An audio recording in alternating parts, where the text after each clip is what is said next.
Hello dear students, a very good evening to all of you. आज English की class में जो हमने आर्टिकल के कॉन्सेप्ट्स को पढ़ा है, डेफिनेट आर्टिकल्स को, इनडेफिनेट आर्टिकल्स को, उनके कैसे रूल्स को और कॉन्सेप्ट्स को हमको अप्लाई करना है, तो आज हम लोग प्रैक्टिस क्वेश्चंस करेंगे। और ये आपका प्रैक्टिस क्वेश्चंस का पार्ट 1 रहेगा। आज आपका पार्ट 1 है और इसके बाद इसमें थोड़े हमने इजी कॉन्सेप्ट्स को रखा है जिससे कि आपका बेस क्लियर हो जाए। और जब आपका बेस क्लियर हो जाएगा इन क्वेश्चंस को करके, तो फिर हम थोड़े से क्वेश्चंस का लेवल डिफ़िकल्ट करेंगे, जो आपके एसएससी सीजीएल वगैरह के या सीपीओ, इसके अलावा बैंक वगैरह के क्वेश्चंस हैं, उनको भी हम साथ में इंक्लूड करके उनको आपको सॉल्व करवाएंगे। तो पहले एक बेस को हम लोग बना लेते हैं यहाँ पर। और आज एक्सरसाइज में आपका पहला क्वेश्चन दिया हुआ है, डायरेक्शन लिखा हुआ है, correct each of the following sentences if required. Correct करना है आपको इन क्वेश्चंस को अगर रिक्वायर्ड है। अगर रिक्वायर्ड है कहने का मतलब जरूरी नहीं कि सारे सेंटेंसेस इनकरेक्ट हों। अगर नो एरर है, सेंटेंस में कोई एरर नहीं है, तो फिर आपको उस हिसाब से रिस्पॉन्स करना है। पहला क्वेश्चन लिखा है the virtue is its own reward. The virtue लिखा गया है, तो ये वर्च्यू आपका अनकाउंटेबल नाउन होता है। ये आपका नाउन हो गया अनकाउंटेबल। और जब अनकाउंटेबल नाउन हो गया तो जनरलाइज वे में अगर हम बात करते हैं तो हमने पढ़ा था कि आर्टिकल का यूज़ हम नहीं करेंगे। फॉर एग्जाम्पल, अगर लिखा हुआ है the honesty is the best policy, the honesty is the best policy, तो ऑनेस्टी जो आपका नाउन है यहां पर, ये आपका एब्स्ट्रैक्ट नाउन है जो कि एक अनकाउंटेबल नाउन होता है। और इस वजह से ऑनेस्टी से पहले अगर आपने द का यूज़ कर दिया तो ये इनकरेक्ट होगा, गलत हो जाएगा। तो सही सेंटेंस होगा honesty is the best policy. तो इसी तरह से ये जो आपका सही सेंटेंस होगा इसको हम कह देंगे virtue is its own reward. Virtue is its own reward. The virtue नहीं कहा जाएगा या अ वर्च्यू नहीं कहा जाएगा। ये नाउन आपका कैसा है? अनकाउंटेबल है। नेक्स्ट आपका दिया हुआ है honesty of Ram can not be doubted. अब यहाँ पर ऑनेस्टी आपका वैसे तो एब्स्ट्रैक्ट नाउन होता है, लेकिन ऑफ करके हमने एक पर्टिकुलर पर्सन के साथ इसको जोड़ दिया, ऑनेस्टी ऑफ राम कह दिया, तो इस वजह से आपको यहाँ पर द का यूज़ करना होगा और सही सेंटेंस आपका हो जाएगा the honesty of Ram can not be doubted. तो सही सेंटेंस ये लिखा जाएगा the honesty of Ram can not be doubted. जैसे वाटर एक अनकाउंटेबल नाउन है तो हम कहेंगे water is tasteless, colourless and odourless. The water नहीं कहा जाएगा, लेकिन the water of this well, इस कुएं का पानी, the water of this river, इस रिवर का पानी, द वाटर ऑफ दिस बोतल, इस बॉटल का पानी। तो इस तरह से हमको क्या यूज़ करना होगा? द का यूज़ वहाँ पर करना पड़ेगा, है ना। तो the honesty of Ram can not be doubted, ये आपका क्वेश्चन हो गया। फिर जो नेक्स्ट सेंटेंस आपके सामने है, Taj is an unique building in the world.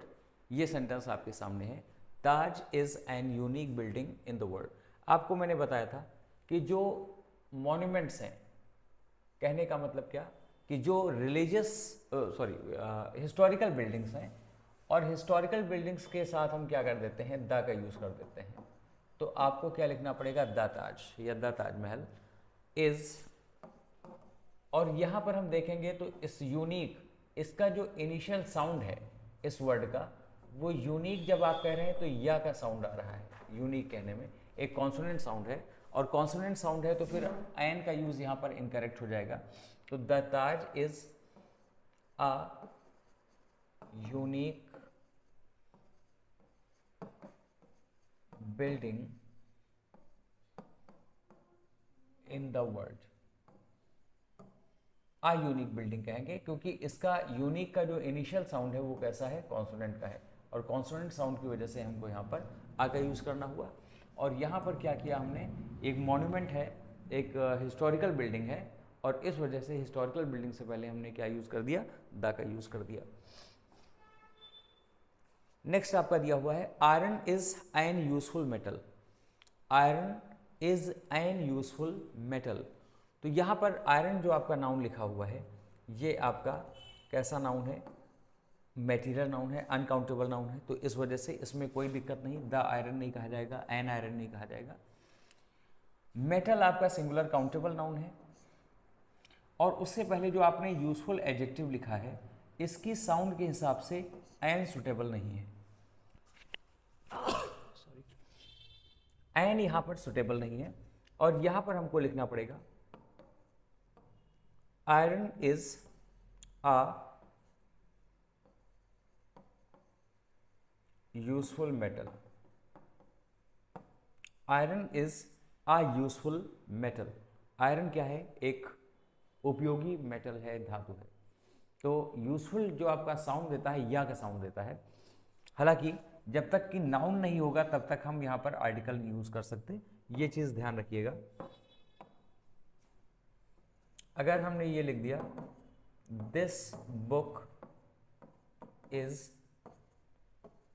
Uh useful, तो फिर ये कहना गलत हो जाएगा, क्योंकि यूजफुल जो लिखा हुआ है वो क्या है, एडजेक्टिव है। यूजफुल जो लिखा हुआ है क्या है, एडजेक्टिव है। लेकिन this is a useful book, तो बुक यहां पर नाउन हो गया, यूजफुल आपका एडजेक्टिव है, तो एडजेक्टिव तो है लेकिन साथ में नाउन है, और नाउन होने की वजह से यहां पर आर्टिकल का यूज करेक्ट है। तो ये कॉन्सेप्ट आप ध्यान में रखेंगे, दिस बुक इज यूजफुल, लेकिन this is a useful book, ऐसे। तो iron is an useful metal ना होकर के iron is a useful metal, ऐसे आपको लिखना पड़ेगा। आते हैं फिर अगले क्वेश्चन पर, और नेक्स्ट जो आपका क्वेश्चन दिया हुआ है, don't try to make fool of me. Don't try, ये आपका इंपेरेटिव सेंटेंस हो गया। टू मेक फूल ऑफ, देखिए जो सही फ्रेज होता है तो make a fool of someone, तो यहां पर make, just minute, a fool of someone, तो यहां आर्टिकल, ये फूल आपका नाउन होता है, सिंगुलर काउंटेबल नाउन। फुलिश आपका एडजेक्टिव होता है, और फूल क्या होता है, नाउन होता है।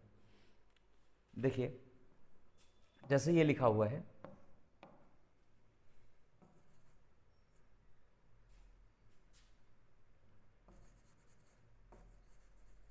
हाउ फुलिश ही इज, तो फुलिश क्या है, एडजेक्टिव है, इसलिए हमने हाउ के साथ सीधे एडजेक्टिव का यूज यहां पर कर दिया है, एक एक्सक्लेमेटरी सेंटेंस में।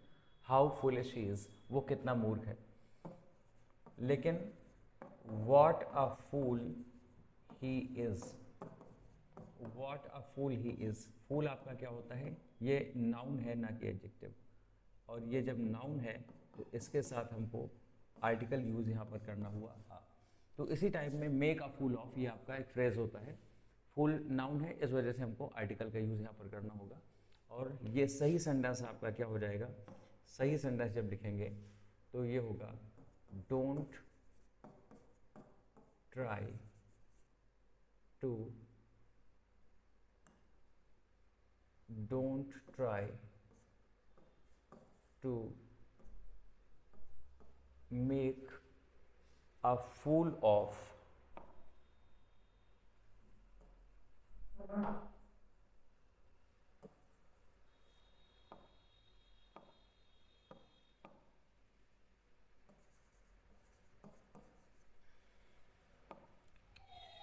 तो इसको लिखेंगे don't try to make a fool of, और उसके बाद फिर मी, यहाँ पर ये ऐसे लिखेंगे make a fool of.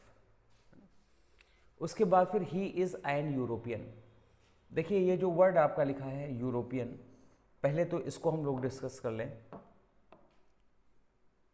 European अगर वर्ड लिखा हुआ है तो ये दो काम करता है, ये नाउन का भी काम करता है और ये एडजेक्टिव का भी काम करता है। ये नाउन का भी काम करेगा और एडजेक्टिव का भी काम करेगा। तो अगर यहाँ पर जो यूरोपियन लिखा है तो इसकी पार्ट ऑफ स्पीच क्या हो गई, नाउन हो गई। तो यहाँ पर हमको आर्टिकल ए या एन का यूज़ करना होगा कुछ। लेकिन जो यूरोपियन आप कह रहे हैं तो इसका साउंड कैसा आ रहा है, या का आ रहा है। यूरोपियन आप कह रहे हैं तो हमको लिखना पड़ेगा ही इज़ आ यूरोपियन। अब एक बात और आती है कि यूरोपियन का यूज़ हम एडजेक्टिव के तौर पर भी करते हैं। अगर हमको ये लिखना हो आ यूरोपियन साइंटिस्ट,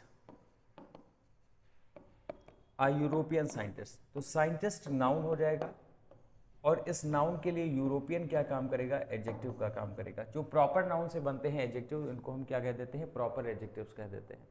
तो आ यूरोपियन साइंटिस्ट, यहाँ पर साइंटिस्ट आपका नाउन है और यूरोपियन क्या है, प्रॉपर एडजेक्टिव है। लेकिन अगर हमने सीधे यूरोपियन कहा तो ये खुद नाउन है, और जब खुद नाउन है तो ये आ या एन का यूज़ अपने साथ लेगा, और यूरोपियन का जो साउंड आ रहा है वो या का आ रहा है, और इस वजह से या के साउंड की वजह से हमने क्या किया, आ का यूज़ किया, एन का यूज़ नहीं कर सकते। तो ही इज़ आ यूरोपियन, ये आपका करेक्ट सेंटेंस हुआ। फिर आते हैं नेक्स्ट क्वेश्चन पर। नेक्स्ट क्वेश्चन आपका दिया है rich should help poor. Rich should help poor, यहाँ पर शुड हेल्प आपकी वर्ब है, ये आपकी ऑक्सिलरी वर्ब हो गई, मॉडल ऑक्सिलरी वर्ब है, ये आपकी मेन वर्ब है। और इस वर्ब के लिए यहाँ पर ये सब्जेक्ट का काम करेगा और ये क्या काम करेगा, whom का आंसर है हेल्प के बाद, ये ऑब्जेक्ट हो जाएगा। लेकिन कोई भी एडजेक्टिव सब्जेक्ट या ऑब्जेक्ट का काम नहीं कर सकते। सब्जेक्ट या ऑब्जेक्ट का काम करने के लिए नाउन या प्रोनाउन होना चाहिए, और जब हम नाउन या प्रोनाउन का यूज़ करेंगे तो ऐसे में फिर क्या करना होगा हमको, ऐसे में हमको लिखना होगा the rich should help the poor. The rich should help the poor. क्यों? क्योंकि अगर हम लिखेंगे द रिच तो इसका मतलब हो जाता है रिच पीपल, और इसी तरह से अगर हमने द पुअर कह दिया तो इसका मतलब हो जाता है पुअर पीपल। तो इस वजह से रिच शुड हेल्प पुअर नहीं कहेंगे, the rich should help the poor, ये आपका करेक्ट सेंटेंस होगा। फिर यहाँ पर नेक्स्ट आपका दिया हुआ है Nitin is an university student. तो ये प्रॉपर नाउन हो गया, कोई दिक्कत नहीं। यहाँ पर इज एन यूनिवर्सिटी स्टूडेंट कहा गया। यहाँ पर यूनिवर्सिटी का यूज जो हो रहा है वो नाउन के तौर पर नहीं, एक एडजेक्टिव के तौर पर हो रहा है। स्टूडेंट की विशेषता बता रहा है कि कैसा स्टूडेंट है, यूनिवर्सिटी स्टूडेंट है।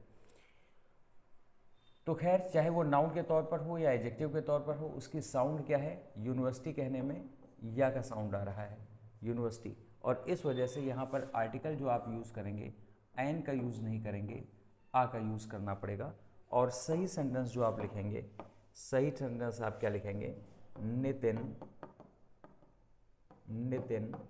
इज आ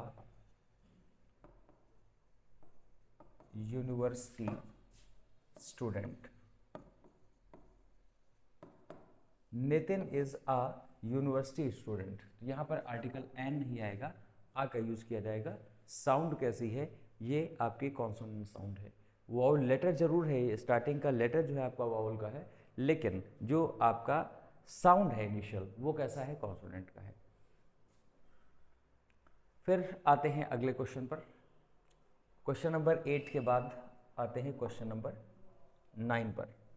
और क्वेश्चन नंबर 9 आपका लिखा हुआ है sun rises in east and sets in west. आप जानते हैं कि सन अपने आप में जो यूनिक थिंग्स हैं या जो सेलेस्टियल बॉडीज़ हैं, आकाशीय पिंड हैं, उनको हम आर्टिकल द के साथ लिखते हैं। उसके बाद फिर अगर हम किसी डायरेक्शन की बात कर रहे हैं प्रीपोजिशन से जोड़ करके, ईस्ट या वेस्ट, तो ये भी आर्टिकल द के साथ ही लिखे जाते हैं। तो सही सेंटेंस जो आप लिखेंगे, सही सेंटेंस आप क्या लिखेंगे यहाँ पर,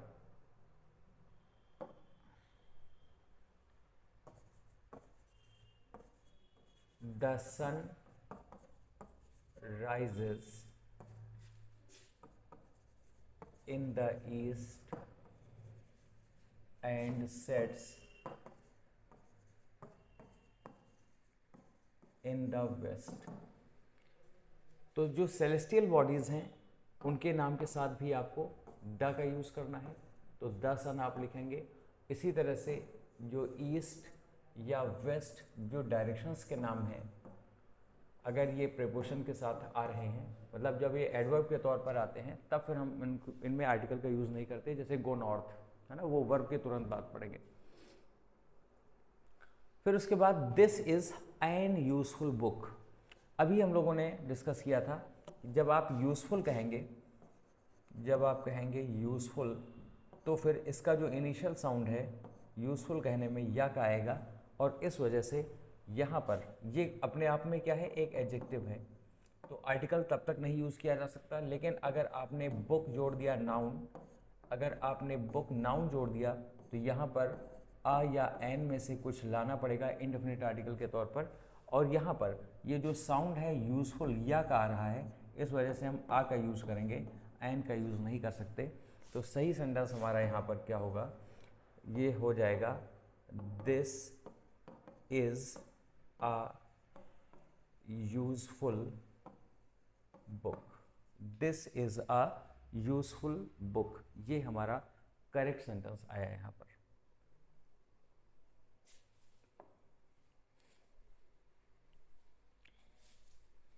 फिर नेक्स्ट दिया हुआ है the love is its own reward. The love is its own reward. तो अगर हम इस सेंटेंस में देखेंगे तो लव जो वर्ड लिखा हुआ है ये कैसा है, अनकाउंटेबल नाउन है।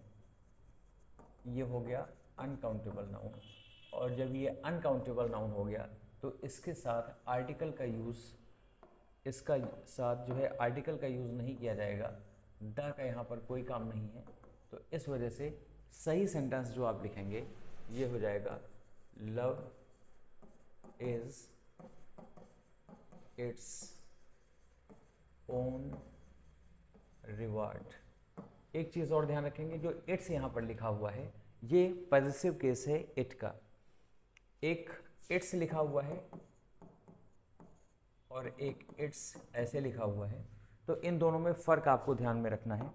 ये जब आप लिखेंगे इट्स, तो ये इट इज़ होता है, ये इट इज़ होता है, ठीक है।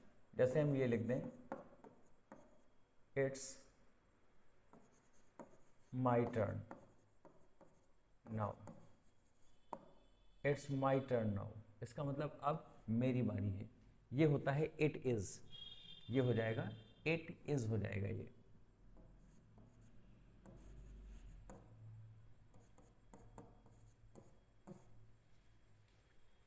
और जो इट्स लिखा है ये पॉजिटिव केस है किसका, इट का। ये है पॉजिटिव केस ऑफ इट, जो पर्सनल प्रोनाउन इट है, थर्ड पर्सन सिंगुलर, तो इसके लिए ये पॉजिटिव केस का काम करता है इट्स। जैसे हम एक सेंटेंस में यूज़ कर लें the dog is wagging its tail, तो ये टेल नाउन के लिए ये क्या काम कर रहा है, पॉजिटिव केस किसके लिए, डॉग के लिए हम यहाँ पर यूज़ कर दिए हैं, है ना। The dog is wagging his tail भी लिख सकते हैं या इट्स टेल लिखेंगे, तो दोनों इट्स में ये फ़र्क समझ लीजिएगा कैसे क्या लिखा जाएगा। तो ये लव के लिए पॉजिटिव केस का यूज़ कर दिया गया है, love is its own reward, यानी लव अपना रिवार्ड खुद है। फिर आते हैं नेक्स्ट क्वेश्चन पर, और अगला क्वेश्चन जो हमारे सामने है वो क्या है, I do not pay the heed to his nonsensical talks, उसकी बेवकूफ़ी भरी जो बातें हैं उन पर मैं ध्यान नहीं देता। तो ये जो आपका यहाँ पर लिखा है हीड, पे हीड टू, ये आपका जो फ्रेज होता है पे हीड टू, ये अनकाउंटेबल नाउन होता है, इस वजह से यहाँ पर आर्टिकल का यूज़ नहीं करना है। सही फ्रेज आपका हो जाएगा पे हीड टू। इसका मतलब क्या है? To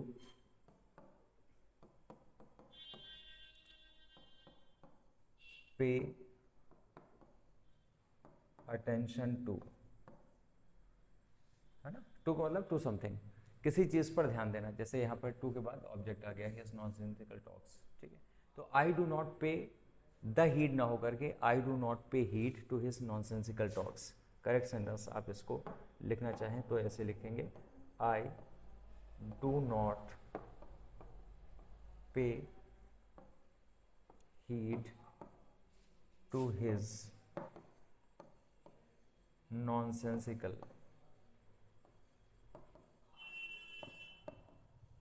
talks. ये आपका करेक्ट सेंटेंस हुआ। तो सही फ्रेज आपका क्या होता है? पे हीड टू, किसी चीज पर ध्यान देना।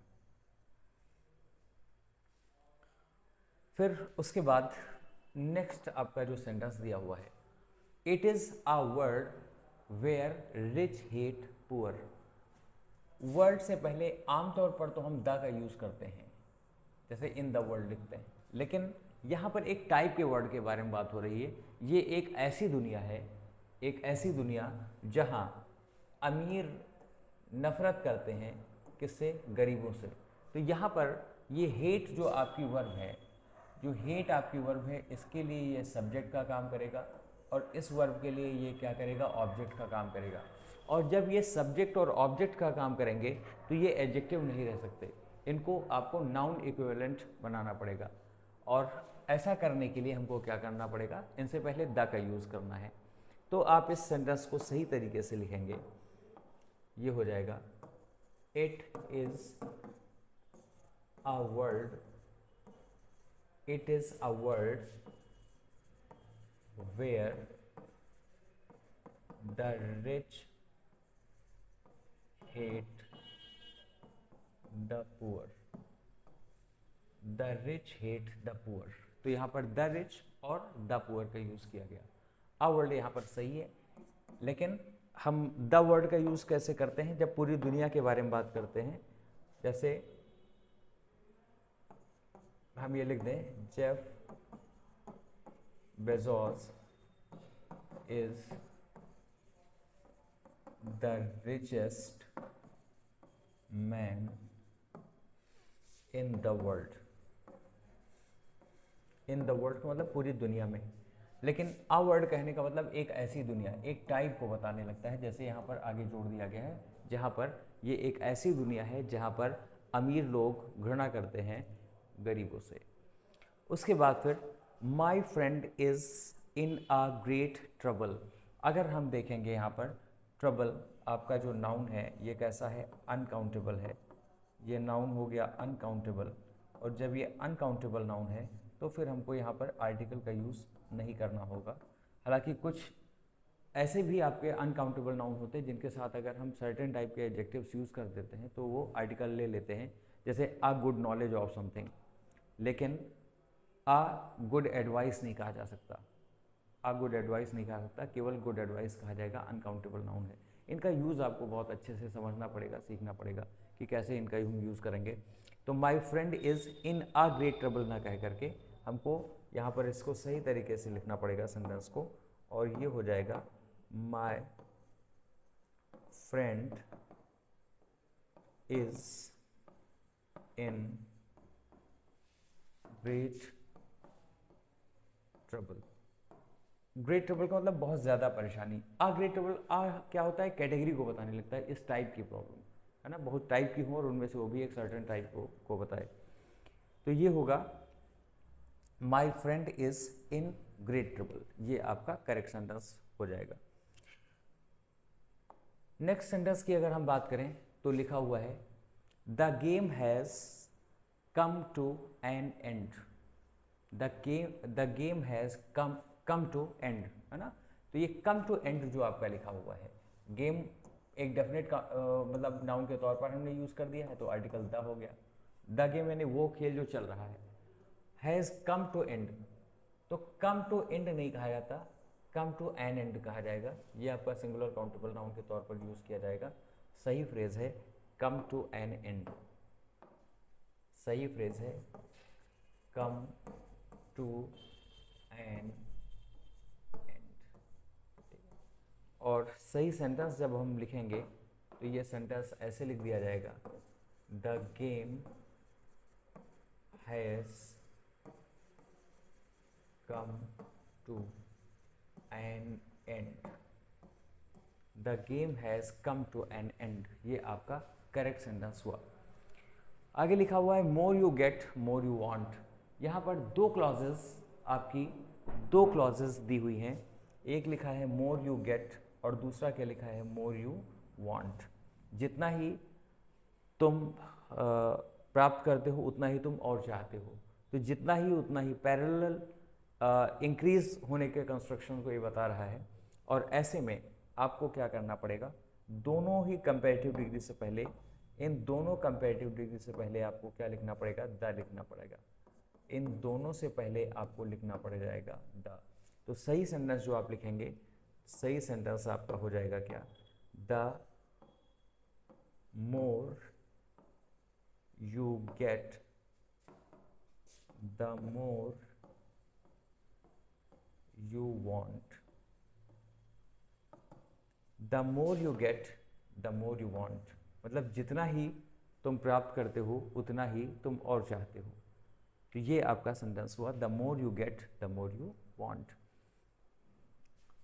नेक्स्ट सेंटेंस जो हमारा है, he will take a hour to finish this work. मतलब इस वर्क को फिनिश करने के लिए वो 1 घंटा लेगा। अगर हम देखेंगे आर जो आपका वर्ड लिखा हुआ है ये क्या है, नाउन है।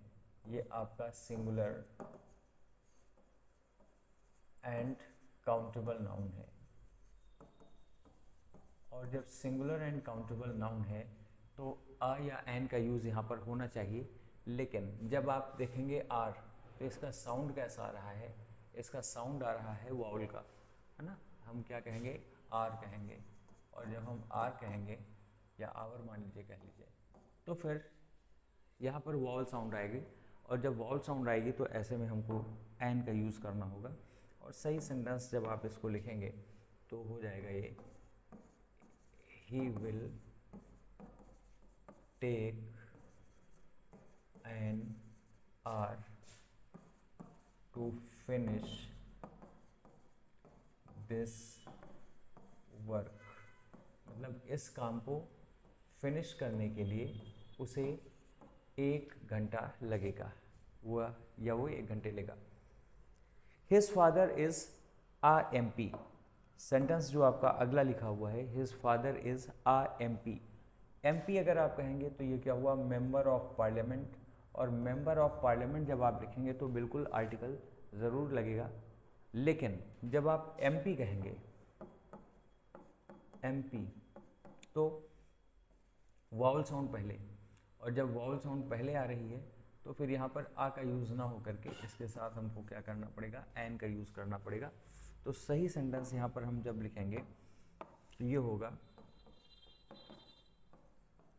His father is an MP, member of parliament. हालांकि अगर हम इस सेंटेंस को ऐसे लिखें,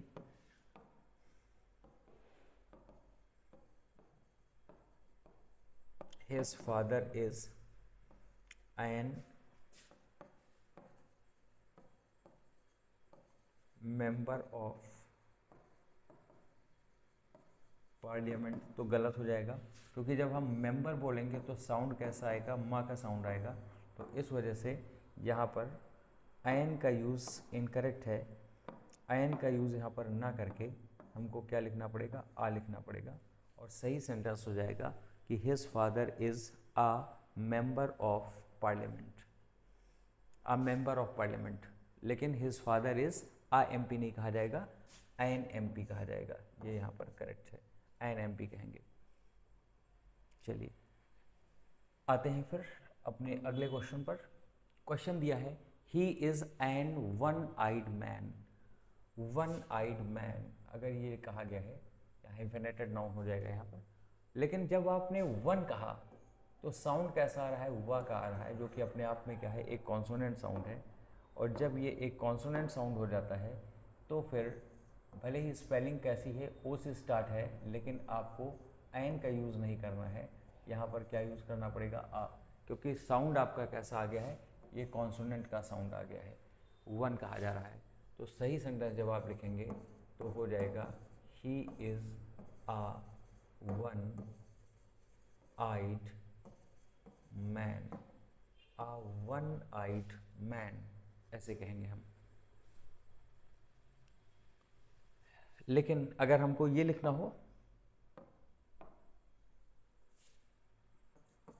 ही ate an orange, an orange, जब हम ऑरेंज कहेंगे तो साउंड कैसा आएगा, वॉवल साउंड आएगा, और वॉवल साउंड आया तो हम क्या करेंगे, एन का यूज़ करेंगे। लेकिन जब हम वन आइड मैन कहेंगे, वन कहेंगे तो वा का साउंड ये आएगा, और वा का साउंड आएगा तो फिर हमको क्या करना है, आ का यूज़ करना है। He is a one eyed man, ये करेक्ट सेंटेंस हुआ। फ्रेंच डिफीटेड जर्मन्स, यहाँ पर जो डिफीटेड आपका लिखा हुआ है ये क्या है, वर्ब, और जब इसके लिए हम सब्जेक्ट का यूज़ करेंगे तो फ्रेंच, ये तो केवल लैंग्वेज को बताएगा और भाषा तो हराएगी नहीं, नाउन है वो, ठीक है। फ्रेंच आपका एडजेक्टिव भी होता है, नाउन भी हो जाएगा, जैसे अगर लैंग्वेज है, भाषा है, तब फिर वो नाउन हो जाएगा। लेकिन अगर हम अ फ्रेंच सोल्जर कह दें तो अ फ्रेंच सोल्जर कहने में क्या हो जाएगा, सोल्जर नाउन है और फ्रेंच एडजेक्टिव हो जाएगा। तो यहाँ पर नाउन का तो काम करेगा ये, लेकिन इसका मतलब क्या होगा, ये फ्रेंच भाषा को बताएगा। तो इस वजह से आप जानते हैं कि जो एडजेक्टिव का काम करते हैं उससे पहले अगर हमने द यूज़ कर दिया तो फिर वो लैंग्वेज नहीं बल्कि वो नेशनैलिटी को बताने वाले वर्ड्स हो जाएंगे, और आप इसको लिख देंगे the French defeated the Germans, the French defeated the Germans, है ना। तो फ्रेंच से पहले हमको क्या करना हुआ, द का यूज़ करना हुआ। उसके बाद फिर नेक्स्ट सेंटेंस है, moon did not appear in the sky for several days in the rainy season. Moon, celestial bodies जो है, आकाशीय पिंड है, उनसे पहले हमको द का यूज़ करना पड़ेगा, इसलिए हम इस सेंटेंस को लिखेंगे द मून, फिर डिड नॉट अपीयर, नहीं अपीयर हुआ, नहीं दिखाई दिया, कहाँ नहीं दिखाई दिया, इन द स्काई, स्काई से पहले द लगा है, कोई दिक्कत नहीं, बिल्कुल सही है। तो इन द स्काई, और कितने दिनों तक, for several days in the rainy season. Season noun हो गया, ये एडजेक्टिव हो गया, और नाउन लगा हुआ है इसलिए हमने आर्टिकल यहाँ पर यूज़ कर दिया, इन द रेनी सीजन। तो the moon did not appear in the sky for several days in the rainy season, ये आपका करेक्ट सेंटेंस हुआ। आगे, can you draw map of India. तो जो मैप आपने लिखा यहाँ पर, जो वर्ड आपने लिख दिया मैप, ये क्या है, ये नाउन है आपका सिंगुलर और काउंटेबल, ये सिंगुलर और काउंटेबल नाउन है। तो can you draw map of India नहीं कहा जा सकता, बल्कि आपको इसको लिखना पड़ेगा, can you draw the map of India. Can you draw the map of India, the यहाँ पर लगाने का मतलब क्या है, उसका जो डेफिनेट शेप है, इंडिया एक ही टाइप में बनेगा, तो the map of India. A map हम तब लिखते हैं जब कई में से एक हो, जैसे बहुत सारी कॉपीज़ किसी मैप की रखी हुई, उनमें से एक अगर हम कहते हैं तो please give me a map of India, जैसे शॉपकीपर से हम कह सकते हैं please give me a map of India, है ना। तो can you draw the map of India, ये आपका करेक्ट सेंटेंस हो जाएगा। सेंटेंस आपका इंटरोगेटिव है ना, can you draw the map of India, यहाँ पर मैप ना लिख करके द मैप हम लिखेंगे। फिर उसके बाद नेक्स्ट जो आपका क्वेश्चन आ जाता है वो है, peacock is the national bird of our country. तो पीकॉक आपका सिंगुलर काउंटेबल नाउन है, आर्टिकल का यूज़ होना चाहिए। और जब हम पीकॉक की बात कर रहे हैं नेशनल बर्ड के तौर पर, तो ये एक सिंबल के तौर पर हम बात कर रहे हैं, इस वजह से आ पीकॉक ना कहकर, आ मतलब कई में से कोई भी पीकॉक, लेकिन पीकॉक जो एक सिंबल के तौर पर है ना, जो एक पक्षी को सिंबलाइज करता है, उसके बारे में हम बात कर रहे हैं, तो हमको लिखना पड़ेगा द। तो सही सेंटेंस आपका हो जाएगा the peacock is the national bird of our country. The national bird एक ही होगा, डेफिनेट होगा, निश्चित होगा, तो आ नेशनल बर्ड नहीं हो सकता, बहुत में से एक नहीं हो सकता, तो इस वजह से हमको लिखना पड़ेगा the peacock is the national bird of our country. उसके बाद फिर only best quality goods is sold at this shop. यहाँ पर बेस्ट जो है वो इस क्वालिटी गुड्स जो लिखा हुआ है, बेस्ट क्वालिटी गुड्स, गुड्स आपका नाउन हो गया, और बेस्ट क्वालिटी उसके लिए एडजेक्टिव का काम कर रहा है ना। जैसे गुड क्वालिटी, बेटर क्वालिटी और बेस्ट क्वालिटी हो गई, तो बेस्ट मतलब यहाँ पर इस नाउन के लिए, हालांकि ये यहाँ पर नाउन इस गुड्स के लिए ही आया है, जैसे गोल्ड कॉइन कह दिया जाए तो गोल्ड वहाँ पर एडजेक्टिव का काम करने लगता है, तो इस तरह से बेस्ट क्वालिटी पूरा एडजेक्टिव का काम कर रहा है। और इससे पहले हमको क्या लिखना पड़ेगा, the. Superlative degree of adjective वगैरह है तो हम द का यूज़ करेंगे। तो सही सेंटेंस जब आप इसको लिखेंगे तो सही सेंटेंस आप लिखेंगे only the best quality goods is sold at this shop. Only the best quality goods is sold at this shop. Next है English is not easy language. Language आपका सिंगुलर काउंटेबल नाउन हो गया, तो यहाँ पर easy से पहले आपको आर्टिकल का यूज़ करना पड़ेगा, और इजी वॉवल साउंड दे रहा है, इसलिए क्या हो जाएगा, एन का यूज़ यहाँ पर आपको करना पड़ेगा। तो सही सेंटेंस जब आप लिखेंगे तो ये लिखा जाएगा English is not an easy language. English is not an easy language. फिर उसके बाद mount Everest is the highest peak in the Himalayas. Himalayas mountain range है और इस वजह से इसके साथ द का यूज़ बिल्कुल सही है, कोई दिक्कत नहीं सेंटेंस में। फिर यहाँ पर क्या है, पीक से पहले हाईएस्ट सुपरलेटिव डिग्री हो गई, और सुपरलेटिव डिग्री है तो यहाँ पर भी हमको द का यूज़ करना होगा, और ये एक इंडिविजुअल माउंटेन पीक है, एक इंडिविजुअल माउंटेन पीक है, और इस वजह से इससे पहले द का यूज़ गलत होगा, द हिमालयाज कहा जाएगा लेकिन द माउंट एवरेस्ट नहीं कहा जाएगा। तो ये सेंटेंस आपका करेक्ट है, इसमें कोई भी आपको सुधार करने की ज़रूरत नहीं है, सही सेंटेंस है Mount Everest is the highest peak in the Himalayas. उसके बाद फिर it was such a bad weather at Mussoorie.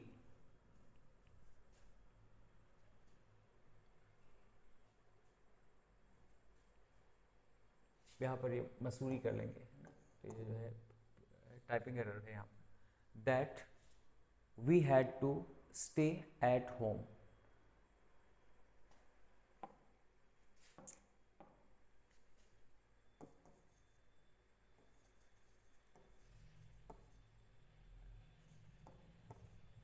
That we had to stay at home.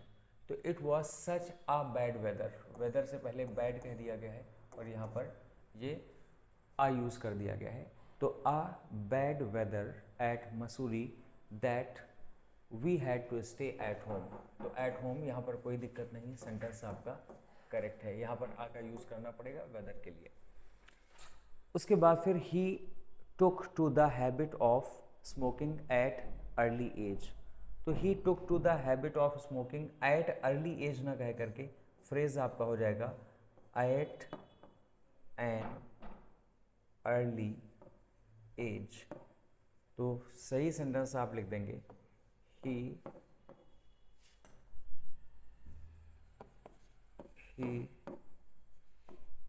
took to the habit of smoking at an early age। ये आपका correct sentence हो जाएगा। फिर next, the last summer frequent breakdown of electricity made our life miserable. तो last month, last week, last year, last summer, जब ये adverb phrase के तौर पर यूज़ होता है तो हम आर्टिकल का यूज़ नहीं करेंगे और हम सीधे लिखेंगे last summer. Last summer, the last summer कहना गलत हो जाएगा। द लास्ट समर कहना गलत है, सही फ्रेज आपका हो जाएगा लास्ट समर। ये आपका करेक्ट है, ये आपका इनकरेक्ट है। फिर उसके बाद क्वेश्चन आपका दिया हुआ है, doctor Radha Krishnan was great philosopher and scholar. यहाँ पर फिलोसफर और स्कॉलर दो नाउन्स आए हैं लेकिन एक ही पर्सन के बारे में है, तो इस वजह से अगर हम लिख दें a great philosopher and a scholar, तो फिर ये इनकरेक्ट होगा। ये इनकरेक्ट हो जाएगा। क्यों इनकरेक्ट हो जाएगा? क्योंकि एक ही पर्सन के बारे में जब हम बात कर रहे हैं तो दो बार आर्टिकल का यूज़ नहीं कर सकते। ये वाला आर्टिकल गलत हो जाएगा। आ ग्रेट फिलोसफर एंड स्कॉलर, इस टाइप में इसको लिखा जाना चाहिए। सही तरीका क्या हो जाएगा? आ ग्रेट फिलोसफर एंड स्कॉलर, ये आपका सही हो जाएगा क्योंकि एक ही पर्सन के बारे में बात हो रही है। तो इस टाइप में ये आपके क्वेश्चंस थे। 30 क्वेश्चंस को आर्टिकल के जो रूल्स एंड कॉन्सेप्ट्स पर बेस्ड थे, बेसिक्स को आज हम लोगों ने डिस्कस किया है। इसके बाद पार्ट 2 में और पार्ट 3 में इसको हम लोग 3 सेक्शंस में कैटेगराइज करके उसके बाद हम स्टडी करेंगे। और पार्ट बी, पार्ट सी यानी पार्ट 2, पार्ट 3 जो आपका दिया जाएगा उसमें थोड़ा सा लेवल एडवांस्ड हो जाएगा, थोड़े से कठिन क्वेश्चंस हो जाएंगे। तो आज आपने बेसिक कॉन्सेप्ट्स को अच्छे से समझा होगा। ए एंड द का यूज़ कैसे करना है, कहाँ पर आपको ओमिट कर देना है, हटा देना है आर्टिकल्स को, ये आपने बेसिक कॉन्सेप्ट्स को अच्छे से समझे होंगे विद कॉन्सेप्ट। चलिए मिलते हैं फिर नेक्स्ट क्लास में। Till then good bye.